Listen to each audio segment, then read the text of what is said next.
நம்ம இந்தியா தற்போது மெல்போர்ன்ல ஆஸ்திரேலியா அணிக்கு எதிராக 4வது டெஸ்ட் மேட்ச் ஆட்டத்தில் ரொம்ப ரொம்ப பரபரப்பான 2வது நாள் ஆட்டத்தை விளையாண்டு முடிச்சிருக்காங்க. இப்படி இருக்க இன்னைக்கு ஆட்டம் முடிகிறப்ப நம்ம இந்திய அணியின் ஸ்கோர் போர்டு எடுத்துக்கிட்டோம்னா 164 ரன்கள் எடுத்திருக்காங்க. 5 முக்கியமான விக்கெட்டை இழந்திருக்காங்க.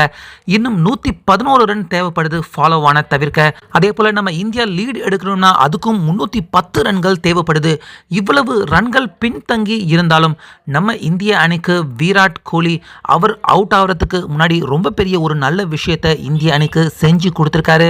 ஸோ இதனால நாளைக்கு நடக்க போற ஆட்டத்தில் அபாயம் நம்ம இந்தியாவுக்கு கிடையாது, ஆஸ்திரேலியா அணி அவங்களுக்கு தான் பிரச்சனை அப்படின்னு தற்போது கிரிக்கெட் எக்ஸ்பர்ட்டுகள் எல்லாருமே கோலி அவர் எடுத்த ரன் என்னமோ 36 ரன்களாக இருந்தாலும் இந்தியாவுக்கு ரொம்ப பெரிய உதவியை அவர் செஞ்சிருக்காரு அப்படின்னு எக்ஸ்பர்ட்டுகள் எல்லாருமே கோலி அவரை பாராட்டிக்கிட்டு இருக்காங்க.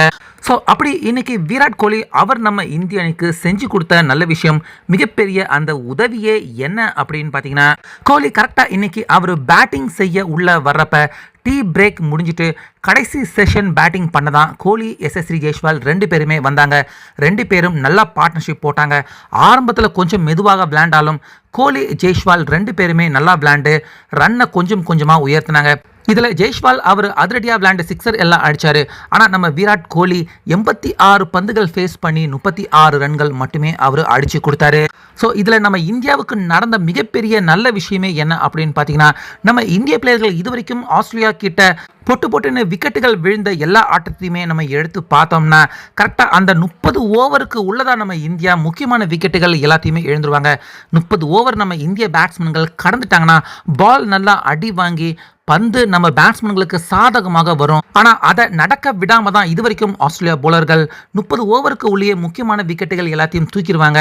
நம்ம இந்திய அணியின் லோ ஆர்டர் பேட்ஸ்மேன்கள் அதுக்கப்புறமா வந்து பால் கொஞ்சம் பழசானதுக்கு அப்புறமா அவங்க நல்லா பேட்டிங் பண்ணுவாங்க.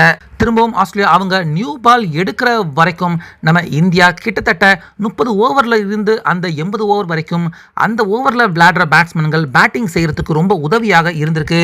ஸோ அப்படிப்பட்ட அந்த 30 ஓவர் வரைக்கும் இருக்கிற அந்த கடினமான கட்டத்தை தான் விராட் கோலி அவர் கிட்டத்தட்ட 86 பால் ஃபேஸ் பண்ணி 36 ரன் எடுத்து கொடுத்து அவர் அவுட் ஆனாலும் பால் நல்லா தேய விராட் கோலி அந்த அபாயகரமான ஓவர்களில் விராட் கோலி முக்கியமான இன்னிங்ஸ் நம்ம இந்திய அணிக்கு விக்கெட் சரிவு இல்லாமல் அவர் விளையாண்டு கொடுத்துருக்காரு. அந்த வகையில் கோலி அவர் இப்போ அவுட் ஆகி போயிட்டாலும் அடுத்து ஜடேஜா, ரிஷப் பண்ட் 2 பேருமே இருக்காங்க.